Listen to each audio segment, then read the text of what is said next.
नमस्कार, स्वागत है आपका जनता टीवी में। मैं हूं आपके साथ सचिन चौहान। बात करेंगे धामी का धाकड़ फैसला। मुख्यमंत्री पुष्कर सिंह धामी ने प्रदेश में समान नागरिकता कानून लागू करने के लिए पूरी तरह से एक्टिव मोड में वो नजर आ रहे हैं। सीएम धामी का कहना है कि 30 जून तक यूनिफॉर्म सिविल कोड का ड्राफ्ट ये प्राप्त हो जाएगा और ड्राफ्ट मिलने के बाद आगे की कार्रवाई तुरंत इसमें अमल में लाई जाएगी। और इसके साथ ही सीएम धामी ने उम्मीद जताई है कि उत्तराखंड के साथ साथ देश के अन्य राज्यों में भी अपने यहां यह समान नागरिकता कानून वो लागू करें। उत्तराखंड देश का पहला राज्य होगा जहां पर समान नागरिक संहिता लागू ये होगी, लेकिन इसके बाद से लगातार इसका विरोध भी हो रहा है। तारीख तक ड्राफ्ट तैयार कर लेंगे, उसके बाद हम उस पर आगे कार्रवाई करेंगे कि समान नागरिक संहिता हमारे यहाँ तो लागू हो।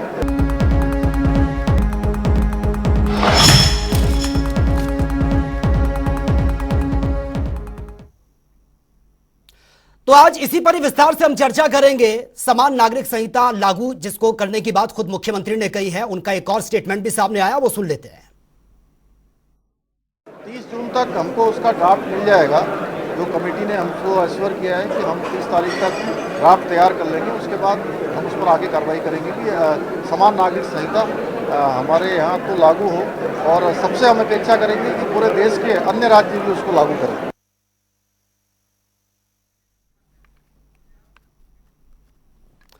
तो इसी मुद्दे पर आज विस्तार से हम चर्चा करेंगे, क्योंकि एक तरफ लागू करने की बात ये कही जा रही है, दूसरी तरफ इसका विरोध भी हो रहा है कि जबरदस्ती ये थोपा जा रहा है।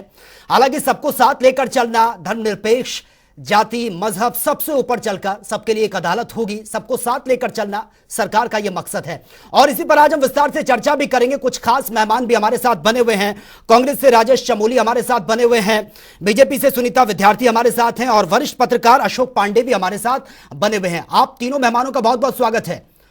सबसे पहले शुरुआत मैं राजेश चमोली जी आपसे करना चाहूंगा।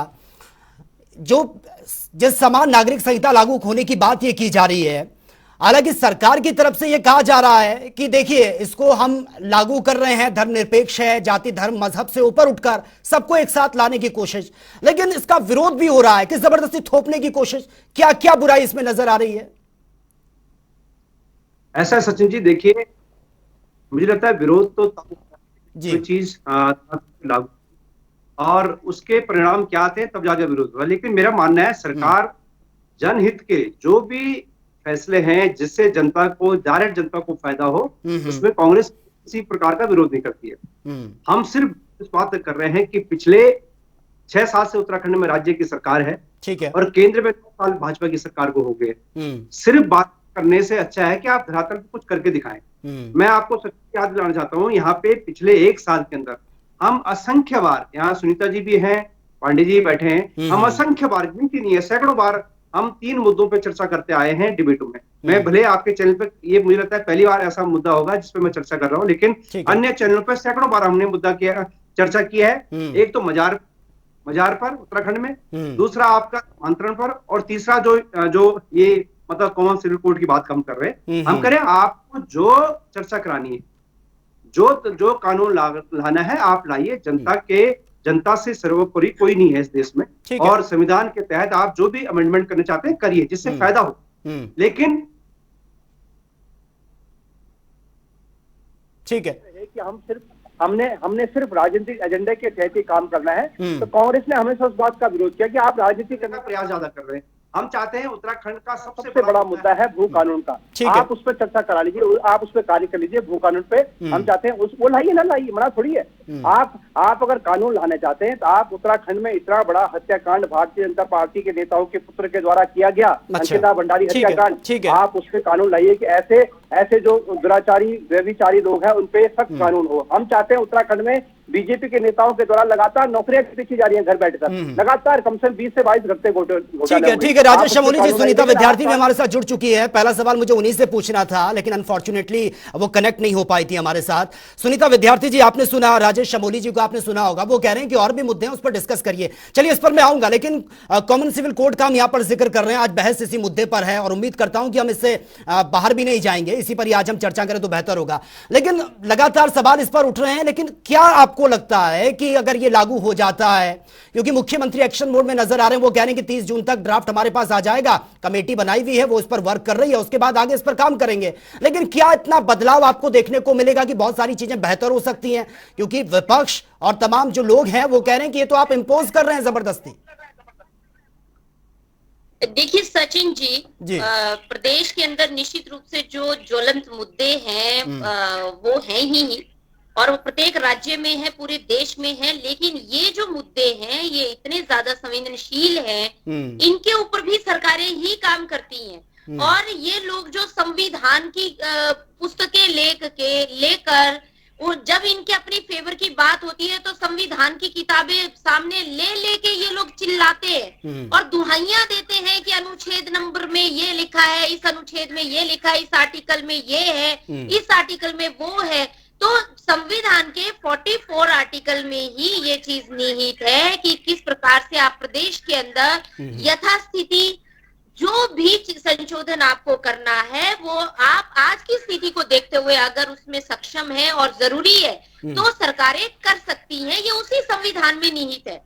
अब ये लोगों को खाली मुद्दे को भटकाना है। इस यूसीसी के आने से प्रदेश के अंदर क्या चीजों में बदलाव होगा, किस तरीके से यूनिफॉर्म सिविल कोड आने पर महिलाओं को जो है व्यवस्था मिलेगी, हमारे जितने संपत्ति के अधिकार होते हैं, महिलाओं के अधिकार होते हैं, बच्चे अडॉप्ट करने के अधिकार होते हैं, तमाम अधिकारों पर इसमें व्याख्या की गई है और यूसीसी से बहुत लाभ होने वाला है। आप देखिए कि दो तरह के जो मामले होते हैं, फौजदारी होते हैं और दीवानी होते हैं।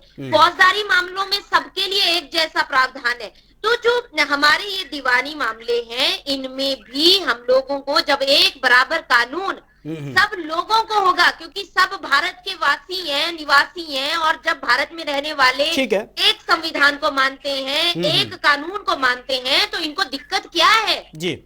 वो बिल्कुल राजेश चमोली जी जवाब दीजिए, अगर समानता की बात कर रहे हैं और सबके लिए समान कानून आ जाएगा तो दिक्कत क्या है?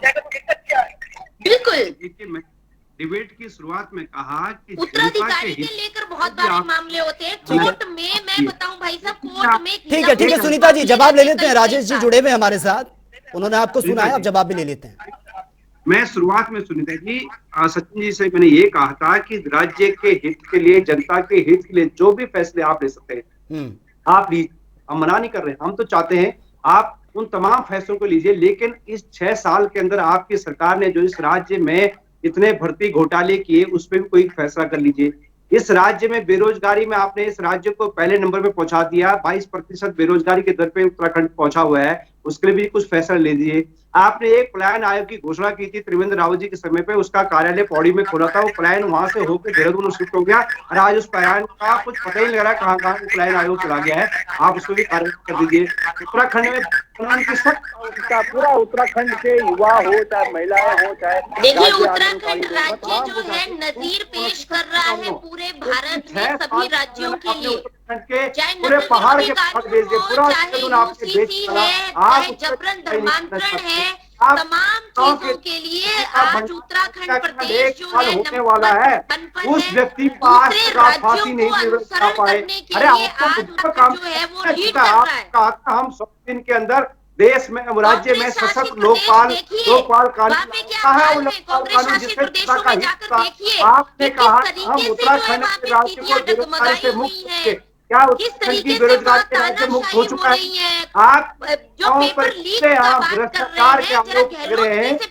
स्वयं के आपके नेता यतीश्वरानंद जी ने, सुरेश राठौर जी ने धन सिंह रावत पर नौकरी बेचने का आरोप लगाया। आपने उनका प्रमोशन ऐसा किया कि राज्य में सबसे बड़ा महकमा, चलिए ठीक है भ्रष्टाचारी मंत्री के हाथ में दे दिया। शिक्षा में सचिन जी ये राज्य 30वें नंबर पर आ चुका है पूरे भारत में। नहीं देखिए सार्थक बहस इस पर होनी चाहिए। आप एक दूसरे का इस तरीके से लगातार काउंटर करते रहेंगे तो मुझे नहीं लगता जो दर्शक इस वक्त डिबेट देख रहे हैं उनकी कुछ समझ में आएगा। वरिष्ठ पत्रकार भी हमारे साथ बने अशोक पांडे जी। अशोक पांडे जी, सरकार भले ही इसको लागू करने की बात कर रही है, विपक्ष कह रहा है कि और भी मुद्दे हैं, पहले उस पर तो समस्या का समाधान करिए। आप समान नागरिक कानून लागू करने की बात कर रहे हैं, क्या आपको लगता है क्या ये वाकई राइट टाइम है? जिस तरह से अब धामी सरकार फैसला लेने के लिए इसमें काफी एक्शन मोड में नजर आ रही है। सरकार तो एक्शन मोड में है ही है समान नागरिक संहिता लागू करने के लिए जी। इसके अलावा आज तो मुख्यमंत्री जी ने एक कार्यक्रम में ये कह भी दिया है कि 30 तारीख तक मसौदा बन के तैयार हो जाएगा और उसके बाद सरकार इसको लागू करने की कार्रवाई करेगी। मेरी समझ में जो कानून देश के लिए, देश की जनता के लिए बेहतर है तो उसे लागू होना चाहिए। जी नहीं, लेकिन विपक्ष कह रहा है, जिस तरह से अब कांग्रेस के स्पोक्स पर्सन बैठे हैं वो कह रहे हैं कि भैया और भी मुद्दे हैं, पहले उस पर फोकस करिए। हम मना नहीं कर रहे हैं, लेकिन बहुत इन 6 सालों में कुछ नहीं किया, वो सवाल उठा रहे हैं। नहीं तो देखिए, इसमें एक बात और भी है, वो ये है कि मुद्दे तो एक साथ सारे हल हो नहीं सकते। भाई एक बार में एक मुद्दा आएगा तो एक एक करके सारे मुद्दों को हल करते चलें, क्योंकि ये जो कानून है ये जनता के हित के लिए है। मुझे लगता है ये सभी के हित के लिए है, और जो देश के हित के लिए जो कानून बन रहा है उसे लागू करने में क्या परेशानी हो सकती है। बिल्कुल। राजेश चमोली जी जवाब दीजिए। देखिए, मुझे लगता था कि हमारे पांडे जी वाकई में मेरी बात को इसलिए सपोर्ट करें क्योंकि मैंने वो मुद्दे कहे जो राज्य के प्रमुख मुद्दे हैं। क्या समान कानून जो मतलब आप लागू करने जा रहे हैं उससे ज्यादा मतलब अंकिता भंडारी हत्याकांड से बड़ा मुद्दा इस राज्य का हो सकता है, जिसमें भारतीय जनता पार्टी के नेता का पुत्र संलिप्त है, आरएसएस के नेता का पुत्र संलिप्त है, जिसको बीजेपी पिछले 8 महीने से बचाने का प्रयास कर रही है। उसको तो सबसे पहले फांसी दी जानी चाहिए थी। आपने कहा था हम फास्ट ट्रैक कोर्ट बनाएंगे और उसको फांसी दिलाएंगे। 8 महीने हो गए हैं। क्या वो मुद्दा इंपॉर्टेंट है क्या, या ये मुद्दा इंपॉर्टेंट है? क्या उत्तराखंड में युवाओं पे लगातार नौकरी मांगने वाले युवाओं पे जो लगातार धरना प्रदर्शन कर रहे थे घंटा घर पर, उन पर लाठी भांजी गई सरकार के द्वारा, क्या वो इंपॉर्टेंट मुद्दा था इस राज्य के लिए कि उत्तराखंड को बेरोजगारी से मुक्त किया जाए, या ये मुद्दा इंपॉर्टेंट है उत्तराखंड के लिए? ठीक है राजेश चमोली जी जवाब ले लेते हैं, और ये बेहतर होगा कि इसका जवाब हम बीजेपी के स्पोक्स पर्सन से लें। सुनीता विद्यार्थी जी जवाब दीजिए। देखिए सचिन जी, यूसीसी का विरोध, समान नागरिक संहिता का विरोध संविधान निर्मात्री सभा के उन सभी लोगों का विरोध है जिन लोगों के उसमें हस्ताक्षर हुए हैं। और ये लोग जो ये देखिए लोग करते दिखते हैं, जो दिन में 5-5 बार संविधान चिल्लाते हैं, तो ये प्रदर्शन में और बाबा साहेब अम्बेडकर की फोटो आगे रखते हैं, तब इनका ये दोगला नहीं लगता है। क्या वो संकल्प इम्पोर्टेंट है या ये मुद्दा आपके लिए इम्पोर्टेंट है? क्या आपने उत्तराखंड में आपके नेताओं के द्वारा खुलेआम, चाहे हाकम सिंह हो, चाहे संजय धारीवाल हो, चाहे धन सिंह रावत जी हो, चाहे प्रेमचंद्र जी हो, जो खुलेआम अपने लोगों को नौकरियां देने का अनैतिक तरीके से नौकरियां भर्ती कर रहे हैं, के पेट में क्यों दर्द उठता है? किसका तुष्टीकरण करना चाहता है वो? किसका नुकसान इसमें हो रहा है? राजेश चमोली जी आप बताएं। वो जरूर जिनसे राज्य में कोई इसका विरोध कर रहे हैं, मतलब संविधान का विरोध कर रहे हैं कांग्रेस पार्टी। संविधान से बड़ा हो गया ये लोग।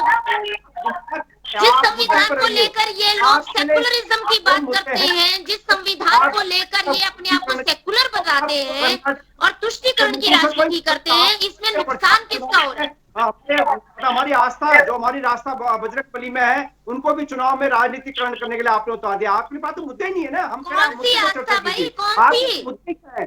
संविधान मुद्दे क्या है? आपने कितने मुद्दे ऐसे लाए कि संविधान के अकॉर्डिंग ये लिखा है, संविधान में हमारे मौलिक अधिकार है, संविधान के आर्टिकल में ये चीज है। आज जब उसको इम्प्लीमेंट करने की जरूरत है प्रदेश हित में, माननीय मुख्यमंत्री जी ने जब इतना बड़ा स्टेप लिया और डे 1 से वो इन सब कार्यों में अपना, ठीक है, एक एक करके बोलेंगे तो बेहतर होगा। देखिए इस तरीके से आवाज प्रॉपर नहीं आ रही है। देश का हित हो तो आपको कांग्रेस पार्टी को इतना दुख क्यों होता है? उत्तराखंड आज कितने बड़े लव जिहाद, लैंड जिहाद, आप बताइए, जबरन धर्मांतरण, पेपर लीक में हमने सख्त कानून बना के दिया, यूसीसी का जो है हमने लगातार। ठीक है राजेश चमोली जी सवाल मेरा आपसे है। राजेश चमोली जी ठीक है, मैं दोनों को रोकना चाहूंगा। देखिए आप दोनों कंटिन्यू बोलेंगे, कुछ समझ में नहीं आ रहा है। राजेश चमोली जी सवाल मेरा आपसे है, बार बार कांग्रेस और तमाम विपक्षी पार्टियां यही सवाल उठाती हैं कि देखिए धर्मों के आधार पर बांटने का काम किया जा रहा है, जाति के आधार पर बांटने का काम किया जा रहा है। जब यहां पर अब एक साथ सबको एक कानून की छत के नीचे लाने की बात हो रही है तो फिर दिक्कत क्या है? बाकी और चीजों में तो कार्रवाई हो रही है। ऐसा भी नहीं है कि सरकार बिल्कुल शांत बैठी हुई है, तमाशा देख रही है। सचिन जी देखिए, मैं बार बार, क्योंकि मैं चाहता हूं कि हम इस राज्य में जो भारतीय जनता पार्टी ने पिछले 7 साल में इस राज्य को गर्त में डालना काम किया। हम उस पर चर्चा करने के साथ साथ देखिए जन मुद्दे के लिए हम कह रहे हैं नहीं राजेश जी, ऐसा मत बोलिए, आपकी सरकार भी रही है, उसमें कौन सा बहुत फल फूल गए थे लोग, ऐसा नहीं है, बारी बारी से सबने राज किया है, आप इसको नकार नहीं सकते। उत्तराखंड की जनता ने दोनों को मौका दिया है।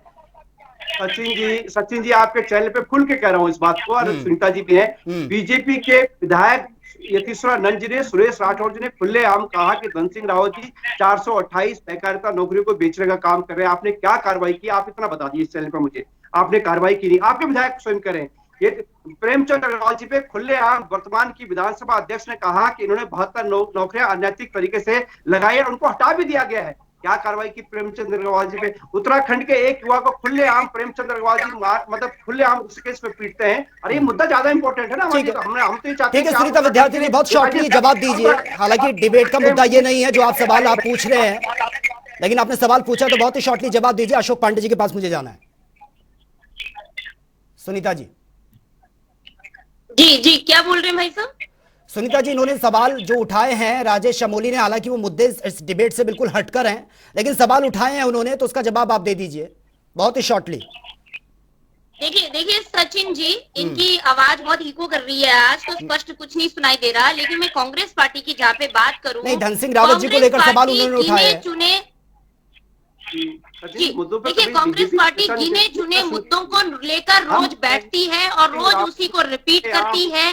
प्रदेश के अंदर किस तरीके से सही व्यवस्था लाई जाए, सुशासन लाया जाए, कहाँ पे प्रदेश के हित में जो है वो फैसले लिए जाए, उसके लिए माननीय मुख्यमंत्री जी का विशेषाधिकार है। और उसके लिए हमारी पूरी समिति है जो इंटेलेक्चुअल लोगों के द्वारा बनाई गई है और वो लगातार जो है प्रदेश हित में अपने फैसले लेते हैं। अब कांग्रेस पार्टी को क्या प्रॉब्लम है, कांग्रेस पार्टी बताएगी। ठीक है राजेश चमोली जी, जिस मुद्दे पर आप जिक्र कर रहे हैं ना, ये मुद्दा नहीं है डिबेट का सर, मैं आपको रोकना चाहूंगा, ये मुद्दा नहीं है। इस मुद्दे पर जिस दिन डिबेट होगी आप खुलकर अपनी बात रखिए।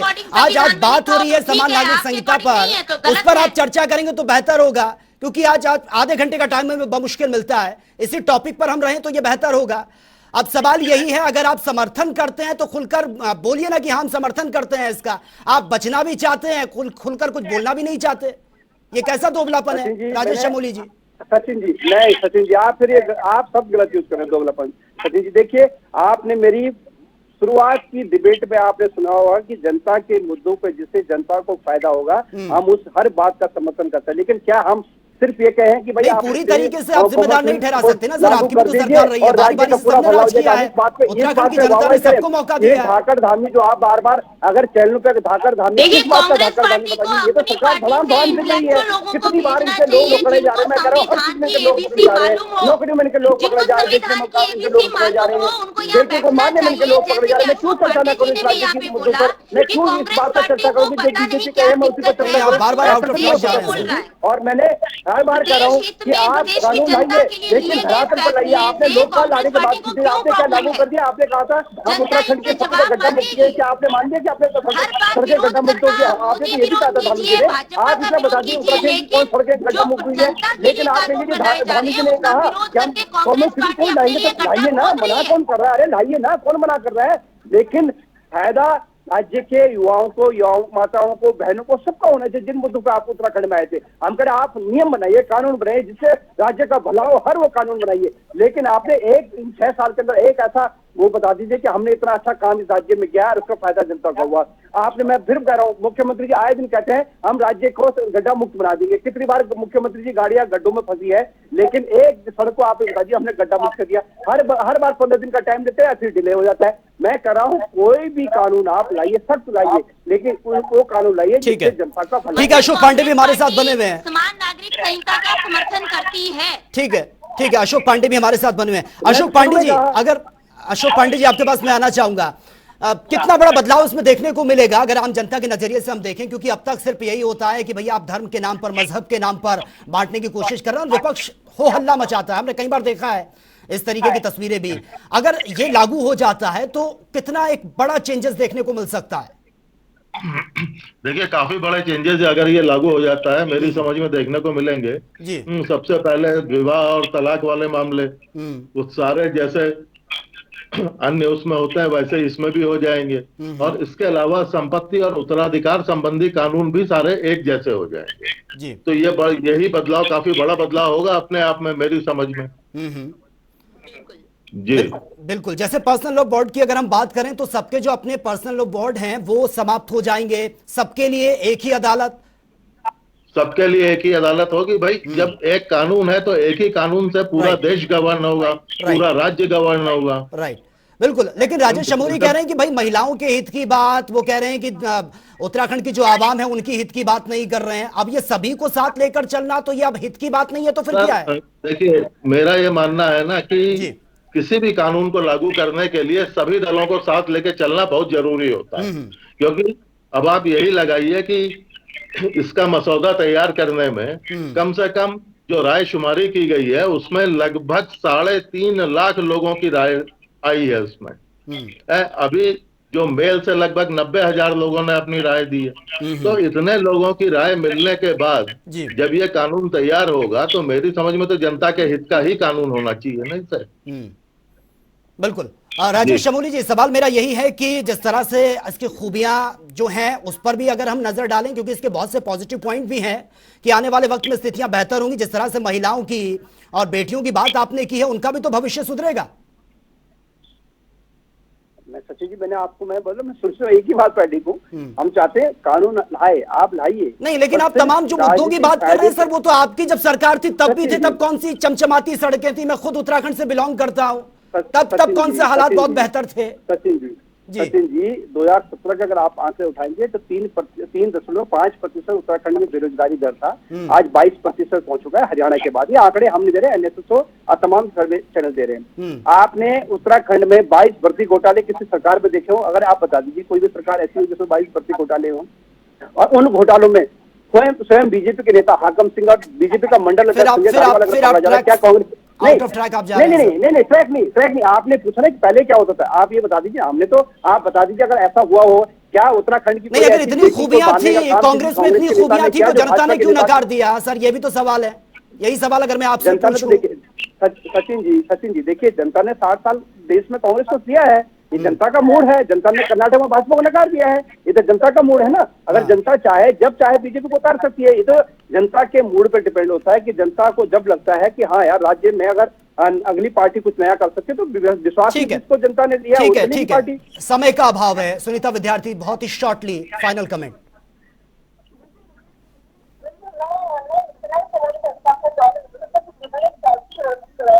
प्रदेश के लिए सोचना होता है और एज अ विपक्ष आपको अपना सहयोग भी देना चाहिए, क्योंकि इससे आपकी समझदारी का ही यहाँ पे उदाहरण पेश होगा। दूसरी बात, जब हम देश के अंदर समान नागरिकों की समान शिक्षा की बात करते हैं, समान अवसर की बात करते हैं और सभी, ठीक है सुनीता जी, समय का अभाव है, बहुत ही शॉर्टली करते हैं तो ये बहुत ज्यादा इम्पोर्टेंट हो जाता है। ठीक है, Ashok Pandey ji, final comment sir आपसे, बहुत ही शॉर्टली, समय का अभाव है सर। ये संविधान बाद में लाइब्रेरी में सजाने के लिए नहीं बनाया गया है। Ashok Pandey ji, final comment sir आपसे, समय का अभाव है जी सर। फाइनल कमेंट सर आपसे, समय का अभाव है। डिबेट जो है अभी मैं क्लोज कर रहा हूं। फाइनल कमेंट सर आपसे। देखिए, कुल मिलाकर के मेरा तो मानना यह है कि जो कानून देश, प्रदेश, राज्य की जनता के हित में हो तो उस कानून पे विपक्ष से भी चर्चा अवश्य की जानी चाहिए और सभी दलों से चर्चा के बाद ही कोई निर्णय लिया जाना चाहिए। तो वो चीज ज्यादा बेहतर होती है और उसे लागू करने में भी आसानी होती है और कोई दिक्कत नहीं आती है। ठीक है, चलिए, बहुत बहुत शुक्रिया आप तीनों मेहमानों का। हालांकि इस पर विचार विमर्श किया जा रहा है, कमेटी बनाई गई है और वो अपना ड्राफ्ट तैयार करके 30 जून के आसपास ये सौंप दी जाएगी और उस पर अब अमल करने की बात खुद मुख्यमंत्री की तरफ से कही गई है। तो फिलहाल इस डिबेट में मेरे साथ इतना ही, लेकिन तमाम खबरों के लिए आप बने रहिए जनता टीवी के साथ। नमस्कार।